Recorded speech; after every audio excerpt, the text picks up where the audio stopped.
a mantra I like to live by is control the controllables. You're never going to be able to 100% predict any outcome that's going to happen. You just have to take a deep breath and be like, okay, this is our problem at hand. This is the time frame in which we have to fix it. And this is how we're going to move forward.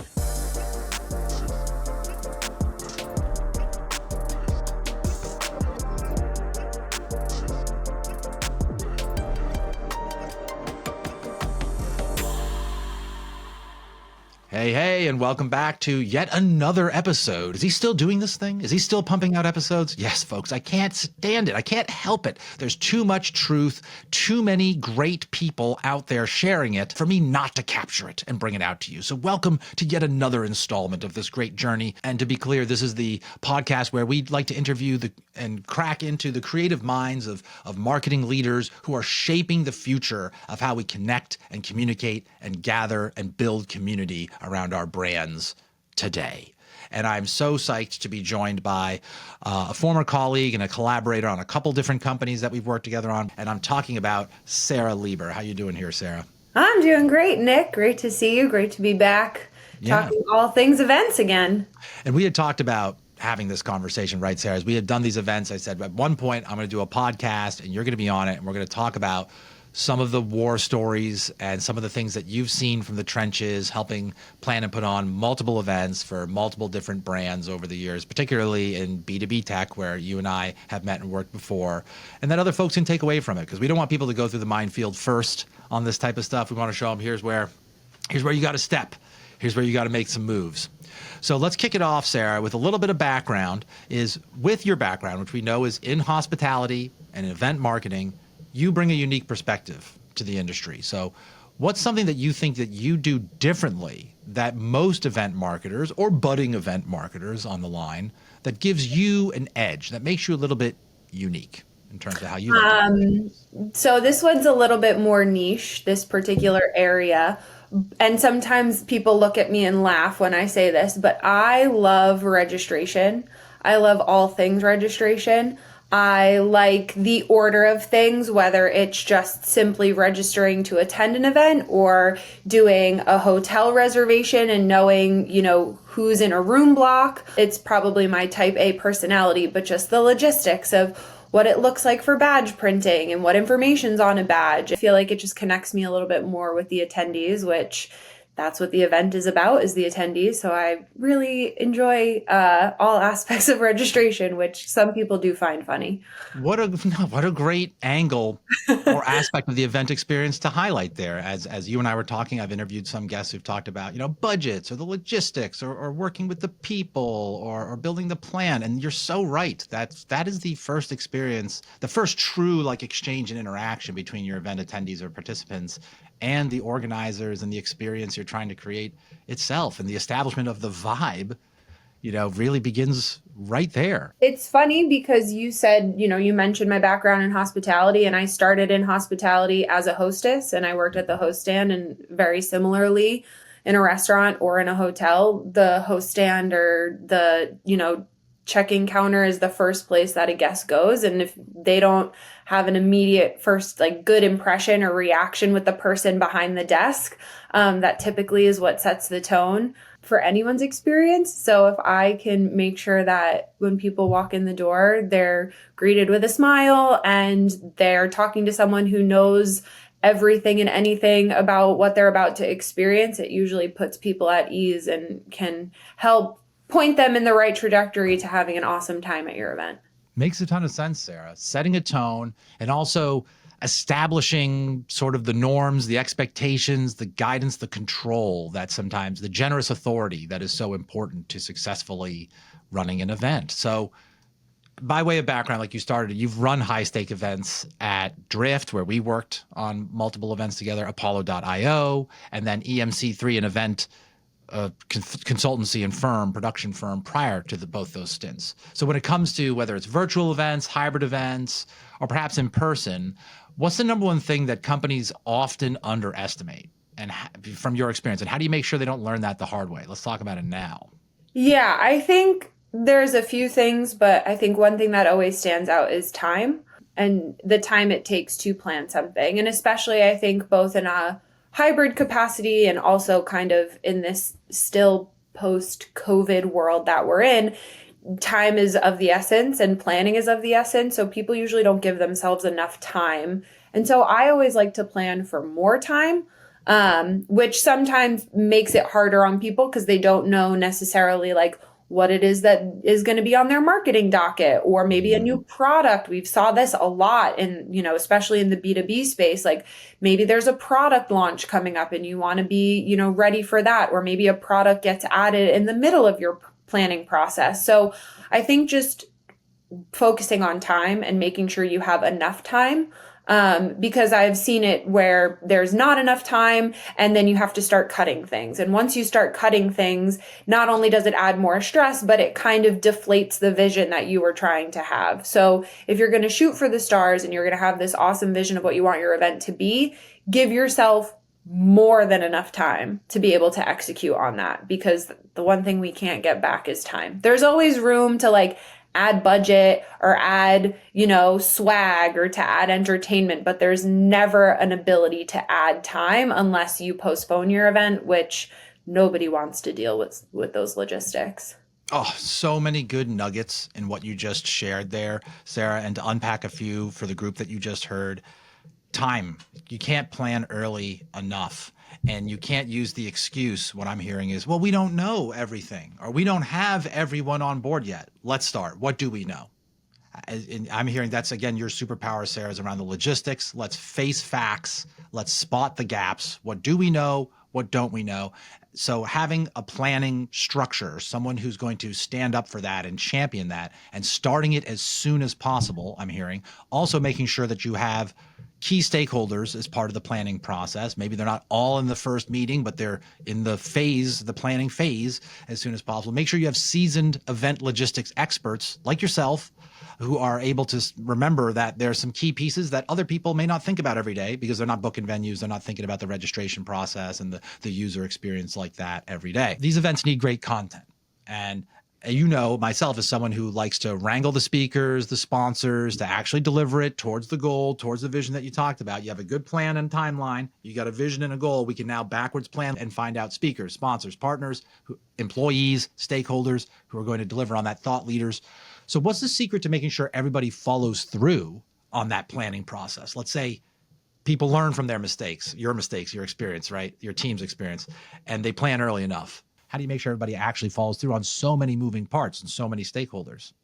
Sure. So I think from, my perspective, per se, being the leader, right? Being in charge of the events, coming up with a work back plan and a project management tool. So however that looks to you, whether it's Asana, it's Monday.com. Some people like to use Notion, whatever your main organizing tool is, that's kind of your central hub. Because the other thing too is accountability, right? So as long as I'm sharing the information to my other teammates and players and saying, hey, here's a project board, here are deadlines, it's updated, here's a doc that we're going to use for weekly meetings. As long as they have access to it, they can't deny that there's no information available. Right.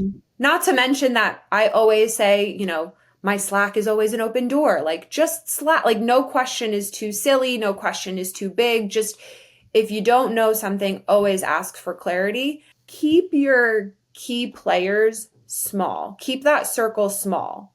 So if you have someone who heads content, you have someone who heads design, you have someone who's, managing registration, you have someone who's managing speakers, whoever the leader is for each of those, that's your core team that you're going to be having weekly calls with, that you're going to be having check-ins with. And then there's other resources such as like a giant group Slack channel where or Teams or whatever, device or program you're working on, then that's the area where you can add all of the sub players. Yeah, So that's the I on the RACI chart, right? That's the right. informed, the inner circle you talked about. That's the C, who's consulted, who's constantly in the loop on the plan. Yeah. And you want to make sure that you keep that small, because if you start opening these weekly calls up to 30, 40 plus people, I personally find that not everyone is going to participate, which probably means not everyone's paying attention. And it's just another one of those meetings that's wasting time. Now, I also will say that having maybe once a month meetings, check-ins where you do have that larger 30 to 40 person group is a good idea to make sure everybody's on the same page, to see the vision, to see, how the meeting or how the planning process is moving forward, because you don't want them to lose sight of the event itself, but you also don't need them to spend multiple meetings a month for the 1 to 3 tasks that they might be responsible for. I love it, Sarah. And as you were talking through this, I remember us sending these documents out, wrangling different speakers and partners to this. And we had that leverage because we let people know early and often what the plan was. We only included them smartly on certain things and at certain times so that when they knew they were called for, it's because we really needed them on that call or for them to weigh in and respond. So you ration it out. I love it. And again, I think it's tough for many organizations who don't do this regularly and where stakes are high to immediately know where and how to make that call and to compete with the pressure or the politics of certain stakeholders who may not agree with this best practice or may not even know the risk or the cost of them weighing in too much or too little with their team and at certain times. I mean, how many times have you heard, right? I didn't know. Nobody told me. Or I wasn't involved. And that's the enemy, is you want to be like, nope, here's where you were told, here's where you're given a chance to be involved, or here's where you can go weigh in next. So good stuff there. Now, I can tell from the confidence of with which you delivered those lessons learned just there that you have had your fair share of event fire drills. Who doesn't? That's part of, I think, the thrill that people like you and I get out of doing events. It's high stakes, it's real time.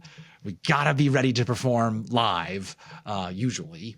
So what's a time that you pulled off an event-saving miracle? Maybe I was involved, maybe not, but what can the rest of us learn from the inevitable fire drills that you've encountered? So what I will caveat this question with is just remember to breathe. Just remember to breathe and remember to, ironically, stay calm. I just had someone ask me the other day being like, I'm planning an event right now that's in the first couple weeks of March, and they're looking at the weather and they're like, it's going to rain. Like, what do you propose? And they've, outdoor activities planned. What do you propose we do? And, rain, weather is one of those things that's going to be unpredictable regardless of what you plan for. So you just got to plan for it all and over prepare. So my suggestion was, tell your guests to prepare for all climates and to come prepared with a rain jacket, or order 200 ponchos to have on site that you can hand out just in case. And best case scenario is it doesn't rain and you can return them. Yes.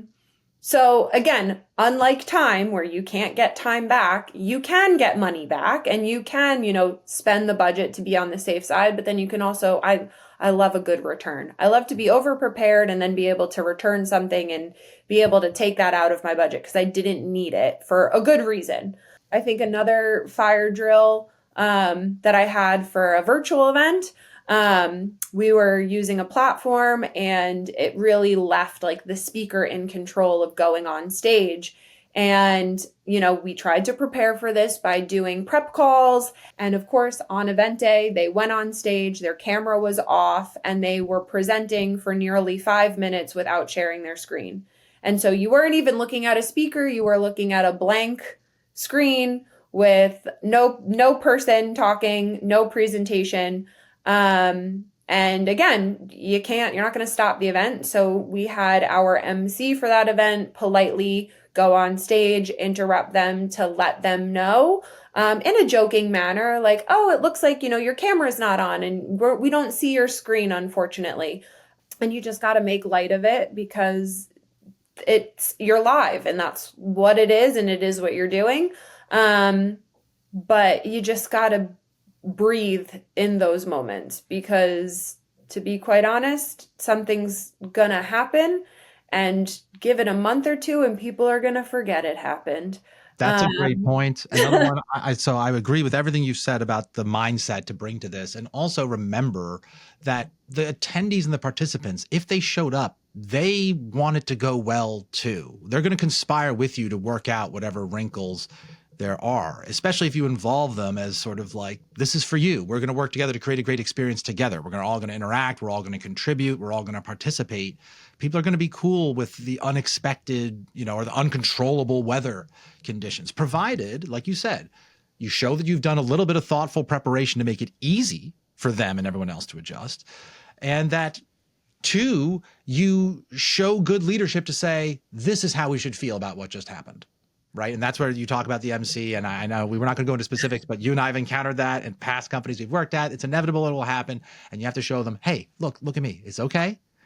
We saw that this might happen. We're going to handle it. And then the speaker and the participants know, oh, okay, cool. They've got it. I can be okay with this. And I think, something you said, another thing a mantra I like to live by is control the controllables. Obviously, everything you plan for is something that you planned for. You had maybe expected this outcome, or you thought about, you're never going to be able to 100% predict any outcome that's going to happen. So I just think that sometimes people try to over prepare or overreact in certain situations. And I think you just have to take a deep breath and be like, okay, this is our problem at hand. This is the time frame in which we have to fix it. And this is how we're going to move forward. And like you said, the attendees are there because they want to be there. And anybody who wants to, I don't know, say a negative comment that's on them. That's on them to, they clearly have other fish to fry if they are going to focus all of their time pointing out the one negative thing across a amazing 3-day event that you just put on. Right. And that's not to discount those people's experiences, but there's always going to be certain people who have that mentality, and it's not controllable. Like you said, what you can control is you planned ahead. You did the best to have a good attitude about it. You organized the team with the unexpected, and you rolled with the punches, and you try to take as many of the willing attendees and participants with you mentally, physically, logistically, whatever.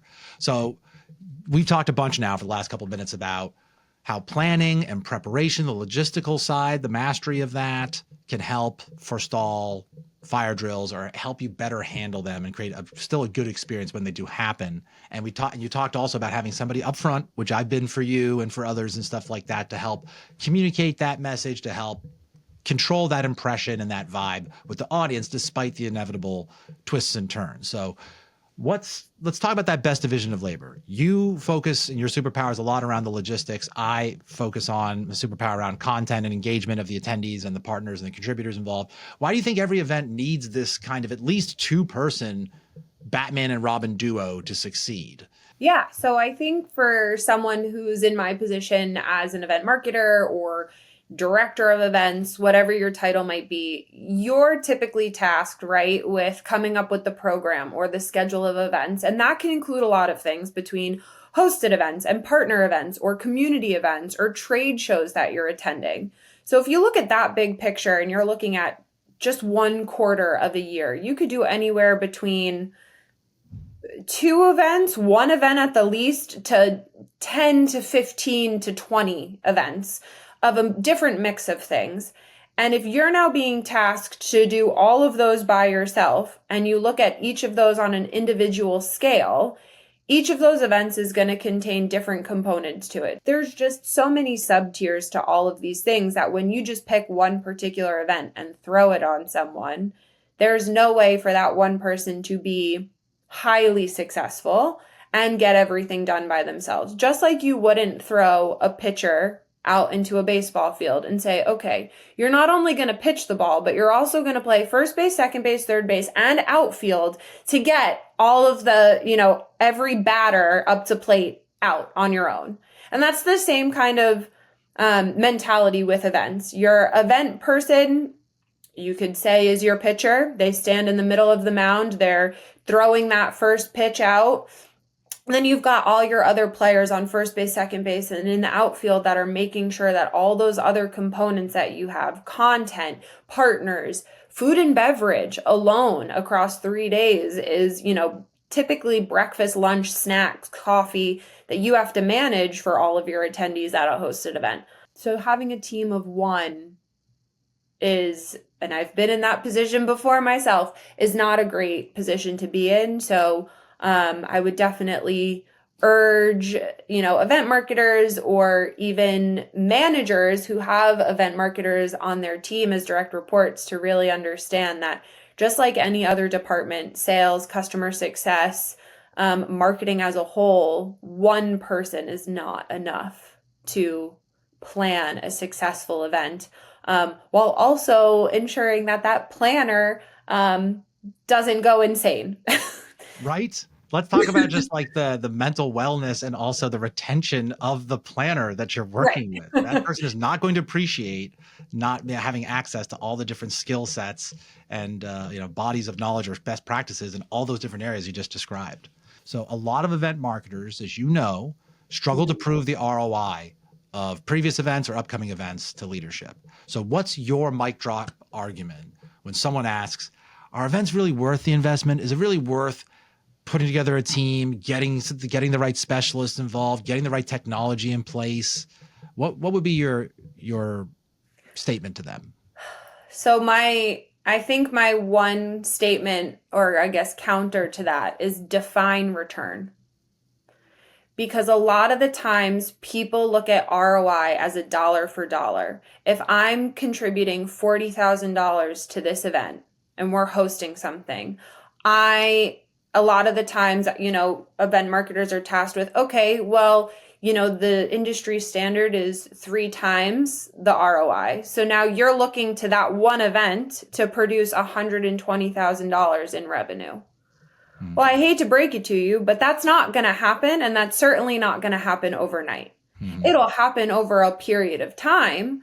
But in the short term, for me, what return means is more brand recognition, more brand engagement. It means more clicks on our website or clicks on a certain product that we're promoting. It's a big brand opportunity. And so I find sometimes when the ROI topic comes up, obviously the investment you're putting into an events program is so that that will come back to you in new clients or in expansion, or customer retainment. And I completely understand that. But I think that there's a lot of pressure on the number side of things, and people sometimes forget that these events and this exposure and the experiences you're giving to people are what bring so much focus and popularity and attention to your brand, which at the end of the day is what you're also selling. Oh, again, just chef's kiss to that answer. I hope the folks who are struggling with tight budget, not enough help, not enough support and resources, that you heard clearly what Sara said there, and that you adopt some of those sound bites in your next conversations, because it's not fair if someone in sales or otherwise is giving you pressure there, where we aren't saying, well, what was the ROI of that last sales meeting that you had with that prospect, Right. especially the one that we didn't win. Right. Should we not have meet with prospects? That last prospect meeting went nowhere. Apparently this is broken. We should spend even less time meeting with prospects. No, that in the aggregate that there's a numbers game, there's other things. So it's like, just make sure to apply that mentality as well to this. When we have our own relationships, we don't immediately go to the transaction side of it. That would ruin the relationship experience. If we had that dinner that you said, now here's the bill, or will you now, before you leave, invite me over to your house?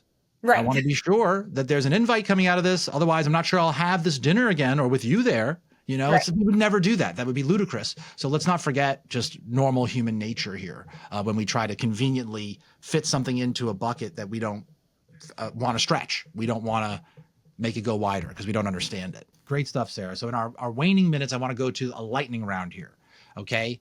So a little bit of role play or just a scenario here. Let's say you are planning a big virtual event with all the things we just discussed in mind, but you only have 72 hours to pull it off. What are 2 or 3 things that you absolutely must get right, knowing this type of scenario? We've got 3 days to go live here. What are you thinking of first? Or what do you say, all right, we got to nail this down at the very least?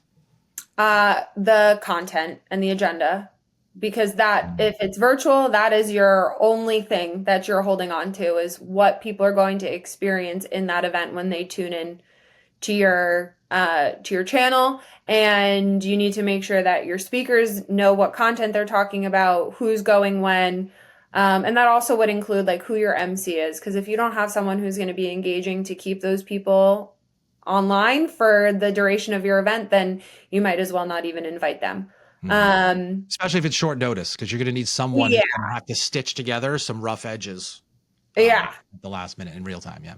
I would say number two would have to be your branding and your design. Because in 72 hours, if you're not putting something out there that is polished but also eye catching, then nobody's going to even glance your way. And nobody's going to want to, there's going to be nothing to provoke them to want to register. And if your goal is to have attendees, which usually everybody is, you're going to want to make sure that you're going to put something out there that people are going to want to come and see. Totally agree. If the show is crummy, you might as well not have it at all. It will backfire. It will do worse for the brand. So you're absolutely right. I think if we had nothing else, 3 days to go, that's it.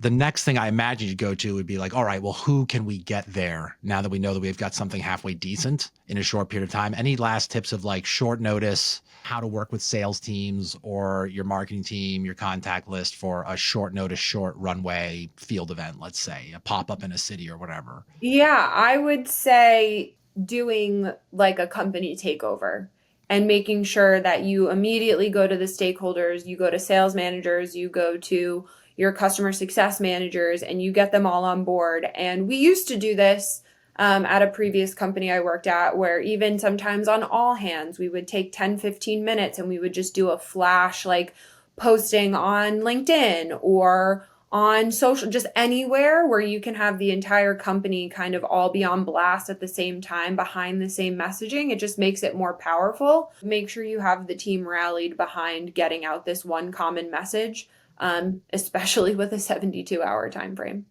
Some good nuggets from you here, Sara, on how to rally the team to get the word out on a short time frame. I've actually, you're right, memories coming back. I've emceed some of those all hands for the company where you guys have asked, hey, we still need to hit our reg goal. Can we do sort of an APB, a public service announcement in here? And of course, we did that and it moved the needle. A lot of folks, myself included, your decision to come to the event may be happening 2 hours before. I've signed up for an event that's happening later on in that day. And I found out about it a couple hours ago, if it's virtual or whatever. Sometimes if it's in Boston, where I live, where Sara and I are based around, there's an event tomorrow. Sure, I'm in, but I was only ever able to hear about that event because somebody at least planned it as far ahead as they could to get that word to me in time. All right, Sara, but you talked about platforms and staying on top of some of these trends and getting to know your audience as it relates to that. What's one event trend for this year that you think might actually be totally overrated? So I'm going to go on something that is a game changer because I haven't seen too many things take off yet for 2025, but never say never. I'm sure I'll log off today and see the next biggest trend that's taking over LinkedIn. That's right. I would say game changer, which to be fair was a 2024 thought of mine, but kind of abolishing this idea of large trade shows and having trade shows with 100+ booths. And I completely understand why it works for some people, why they have it. Obviously, sponsors are a big revenue driver for these companies that are hosting them.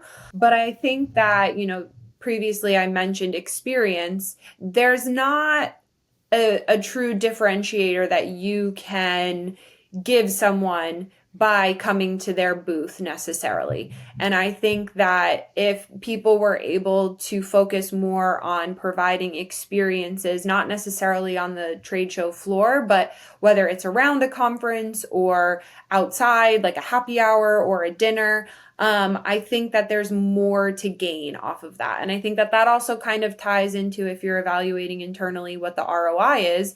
A lot of the times ROI is measured on how many scans you get or how many meetings are booked. And I think you're far better off, again, depending on where you are in your company growth, but not necessarily investing in trade shows where people are just booth hopping during an expo. Because let's be honest, a lot of the times people are looking for a break between sessions to either use the restroom or grab another cup of coffee or jump on a call that they were only able to wedge in that 30 minutes when it's supposed to be a designated break to go see the sponsors. So I would say a game changer would be, how can we make show floors and expos smaller, and create more unique opportunities and experiences for people to still sponsor and be engaged in the event, but not necessarily in the form of a booth. Great point there, Sarah, because I've been a part of sponsorships with partners at companies I've worked at where we brought full court press, the full team to the booth. We're going to do great sort of like hooks at the booth to get people in. We're going to do some giveaways of thought leadership and stuff like that at the booth. And a lot of people were just there to do the gimmick, get the free book, and move on. Some of the lowest quality leads that we got. And then I've also been a part of sponsoring an off sort of campus, cross the street sort of experience around one of these events and seeing that we got more leads and engagement and conversations coming out of that than we did from our matching booth presence at that same event across the street, because of the mentality that you said that so many people are in who cross those two different paths. Somebody who's going to come into across the street off-campus event that's around a particular brand, vendor, or topic is probably a little bit more qualified than a person who just happens to be in the space where the conference is being held, and just browsing some of the booths. So good stuff. And our last question, Sarah, we've learned so much here. You truly are a practitioner. You've seen so much and learned so much here. I appreciate you sharing it. If you could wave a magic wand and fix one thing about how companies run events, what would it be? Put the attendee first. You have to put the attendee first in every aspect, from a mentality of, this goes back to the first question you asked me and I answered with registration. What does the attendee journey look like from the day you launch registration to the day you send the thank you for attending email? And it's funny because that kind of, another philosophy that I like to stand behind is every event should be like a wedding. Even though it's not necessarily personal to you and you're not celebrating love per se, but when people plan weddings, there's so much thought and detail around telling their guests what the event's going to be like, sending a save the date. So you're previewing, hey, something's coming up, save this date, which I think every event marketer would want to do, right? You want to make sure people are prioritizing your date. Then you've got the schedule of events, right? Like, are you doing any fun breakfasts? Is it just sessions? Is it just really cool speakers? You have the event itself. What other experiences will they be able to have? And then you've got the end of the event where people leave. How are you going to follow up with them to either ask for feedback? Did they have a good time? Are there things they really didn't like throughout the process in order for you to do better the next time? And then more specifically, how your company is going to have a direct impact on that individual, whether it be your own hosted event or a sponsored event that you're attending. So I would just not necessarily fix, but I would urge people to always look at their events before they decide to go into deep planning mode, or execution mode, I should say. Put yourself in the shoes of the attendee and make sure that if you were taking that journey, are all of the check boxes that you would want being ticked off before you decide to put something into place.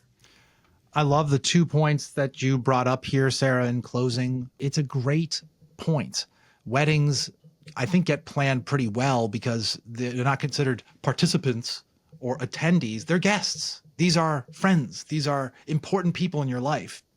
And if you're betting your business on a business event, would you not want to treat these same people with the same amount of care and consideration? Still humans going to either event. And I think people want to be told what to do by the person who is hosting and organizing. And sometimes I think people go, well, this is a virtual event or this is a business event. I'm not exactly sure how to act, or I think that I can cut a corner here, where it's like, would you have done that with an important guest at your wedding or your child's wedding, let's say, or something like that? No. And I often found that we weren't applying some of the same structure that I would apply, even just planning a wedding timeline and run of show sort of with a couple. We weren't doing that in business events. And I'm like, this is a real drop ball. You and I were doing it. And when we worked with a couple different companies, I said, this is how it could be done. This is how it should be done, how we did it well. And this is how you build a whole machine out of it. But I have not found that all the time at other companies, because they don't have the right people in place, or they haven't maybe planned ahead a little bit further enough. So great closing thoughts here, Sarah. Gave me, at least, and hopefully some folks listening in, a lot to think about. And if you folks are struggling on the logistical standpoint, we know we've got an event up front coming up. We're not sure where to start, who to be involved. Get in touch with Sara, because she can help you get started on the right foot, and she's not afraid to wrangle the right pieces and people together. And if you're concerned with how the show is shaping up logistically here to make sure it's going to be at least as memorable and entertaining, let's say, as the last wedding you were a part of or something like that, get in touch with me. Both Sara and I know each other well. We're in touch. We're both in Boston. So either wherever your journey is, wherever the pain is strongest at this point, get in touch with us. We did I know Sara would talk, as would I, Sara, right? We'd be happy to talk to any event organizer, at least on a Zoom or on the phone, about what they're working on, just gratis. If you've got a business event coming up, you want some advice, hit us up on social. And what's the best place? Like LinkedIn is okay for you, Sara, if somebody wants to Yeah. shoot you a note or a thought? LinkedIn, shoot me a message, shoot me a request. My calendar's always open to jump on and have a chat. I was going to say, if you get Nick and I on a phone call, we definitely need to adhere to strict timelines just because we could probably talk forever. That's right. But yeah, reach out to me on LinkedIn and we can go from there. Do you see that? She's already getting ready for this call, guys. We're going to approach it with the pageantry and the focus and the planning it deserves. We can't help it. So, Sara, this was awesome. I so appreciate you coming on and just dropping some knowledge from the trenches of us putting this thing on. So, best of luck to you and the events that I know you already have on your schedule and the future ones that will appear. I hope you and your Thank clients will have some you. great success. And I hope that I can take the stage and help out with some of those events in the near future as well. Sounds great. Thanks for having me, Nick. My pleasure. All right, folks, you just heard from Sara Lieber. She is an event planner, event marketer, event logistics extraordinaire. If you want to learn more about my firm, head on over to nicksalinbound.com, grab a consult, check out the services. We'd love to talk to you more. Thanks so much.